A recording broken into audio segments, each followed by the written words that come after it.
velvet na white feather. Tingin ko nga throwback to nung ibon ni Idol Melchor Galotera, yung mga unbelievable.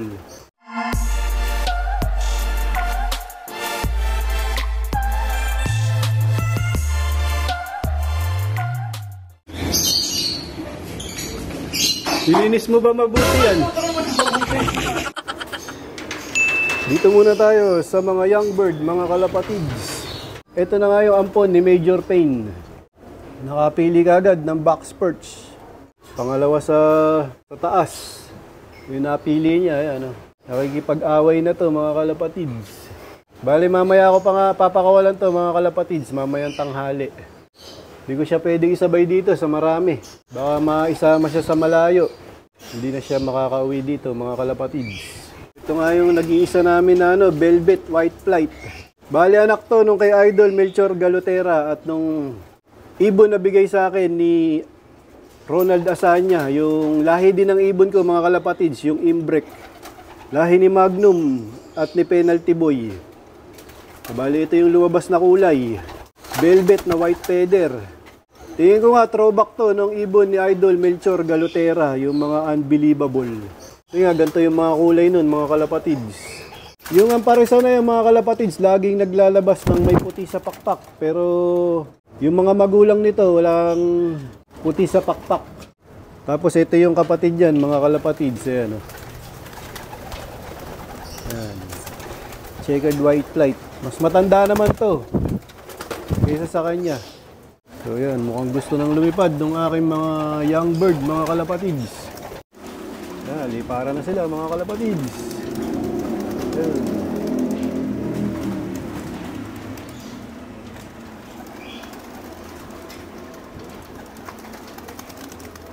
Hindi ko na iwalay ito mga kalapatids. Buti na lang, hindi sumamang lumipad. Pinakabata. Yung ampon ni Major Payne. Ayan na, lumipad na. Dami, kalat-kalat. Oh. Ito yung mga nahuli. Merong dito, dalawang bababa kagad sa tingin ko. Kasi nga, yun yung hinihiwalay ko na young bird. Nakalimutan kong ihiwalay. Ang naihiwalay ko lang yung red bar na pinakabata. Yung ampon ni Major Payne. Zoom natin ang konti, mga kalapatids. Ayun. Nandun na rin yata. Yung, ito. Yan. Yung dalawa. Di sila sumama. Yan, bumalik agad to isa. Oh. Yun. Yan yung hinihiwalay namin, mga kalapatids. Yan, bumaba agad. Buti, umuwi ka agad. Hindi sumama dito kasi pag sumama yan dyan, mga kalapatids, may posibilidad na hindi na makauwi. Itong dalawa na to. Kasi wala pang experience sa paglipad o pagronda. Yan, buti na lang. Kasi kung sumama dito yan, baka bitbitin sa malayo yan. Medyo tanghali na nga. Ayaw na nila mag-ranging. Pagka tinanghali ng palipad sa kanila. Gusto nila, mga 7:30 ng umaga. Pagka na-late na, ayaw na nilang lumayo. Habang lumilipad yung mga young bird namin, mga kalapatids, dito muna tayo sa colony. Wala na nga ako nakapares dito, mga kalapatids. Baklas na lahat ng mga kak namin. Binuksan ko na tong malaking pintuan na to para makalipad sila. Makadapo sila sa perch na gusto nila. Bali, nagdagdag kami ng perch dito, mga kalapatids. Yan. Ito yung kagandahan ng disabit na perch. Pwede mong tanggalin. Pwede mo rin ibalik pagka tapos ka na sa breeding. Yan. Maganda yung ganitong perch, mga kalapatids. Stainless. Di siya mabubulok o kakalawangin. Itong perch nga na to, mga kalapatids, galing kay Boss Idol Emmanuel Go. Doon namin nabili yan. PM nyo na lang siya pagka gusto nyong mag-avail ng ganyang perch. So yan, maluwag na maluwag yung aming mga breeder dito, mga kalapatids. Itong mga stock na barako. Malaya silang nakakagala dito sa aming colony loop. Nilalatagan na ni JJBK ng patuka habang nasa labas yung aming mga young bird. Para nga pagpasok nila mga kalapatids, meron na kagad patuka. Sinasanay nga namin sila ng ganung sistema mga kalapatids para mapabilis namin yung pagpapapasok sa kanila. Pinauna ko na ngang pakainin itong red bar. Itong pinakabata mga kalapatids. Kasi nga pagdating ng mga kasama niya mga young bird dito, magagawa na sa patukayan. Pinapauna ko na para makalamang siya ng kain. Kasi mamaya pa naman siya papakawalan, mamayang tanghali. Baba na sila kagad mga kalapatids. Diba, pasukan kagad. Ayan, narinig nila yung tunog ng trapdoor.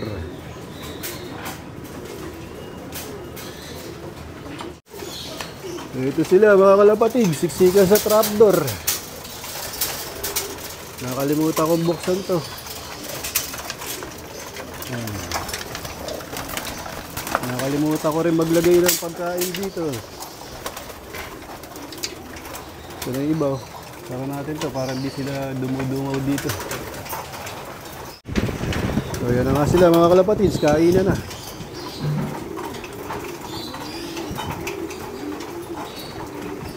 Pagkatapos nga niya magkainan mga kalapatids, bibigyan naman namin sila ng paliguan. Para presko yung pakiramdam nila. So yan, wala nang natira dito sa labas mga kalapatids. Nagpasukan agad lahat. Yan, unti-unti na namin silang nadidisiplina sa pagpapapasok sa loop. Matagal o mabilis silang bumalik galing sa ronda, nakahanda na kagad yung patuka at tubig nila. Wala nang tumatambay sa labas. Sa aming mga stock bird, papakainin na ni JJ Bigay ang sakulam. Ayan, malawag na sila dito. Kaagulo sa pagkain. Ganun din dito sa aming stock hen mga kalapatids. 50% kalapatids, breeder mix. At 50% barley, yung pinapakain namin dito sa aming mga stock. So yun, tapos na sila kumain mga kalapatids. Ubus nila yung kalapatids, breeder mix ni Boss Ronald Gonzales. Ayan, iba, parang ano pa, bitin pa. Bale, ito nga ilalagay namin sa kanilang paliguan mga kalapatids. Blue salt ng Ses Parma. Ayan, lalagyan ni JJBK, tigis ang taka lang. JJBK ang sakulam. Okay na. Yun. Parang swimming pool ah. Parang swimming pool. Maligo ka na rin. Kulay blue. Saka paliguin na natin sila mga kalapatids. Dito nga magdadaanan yan.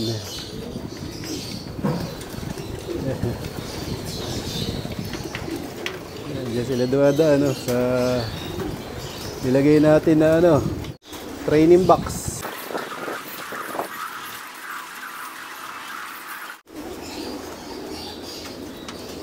Ano sila mga kalapatids, lusungan na.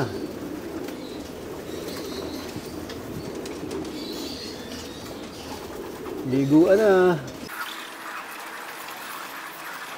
Para ma-preskohan yung katawan nila. Tingnan natin kung maliligo itong anak-anakan ni Major Payne, mga kalapatids. Ayan, unang paligo niya dito sa young bird, look. Hindi pa siya sanay. Napipilansikan lang siya ng mga naliligo, mga kalapatids. Hindi pa niya alam tumungtong dun sa ibabaw ng paliguan.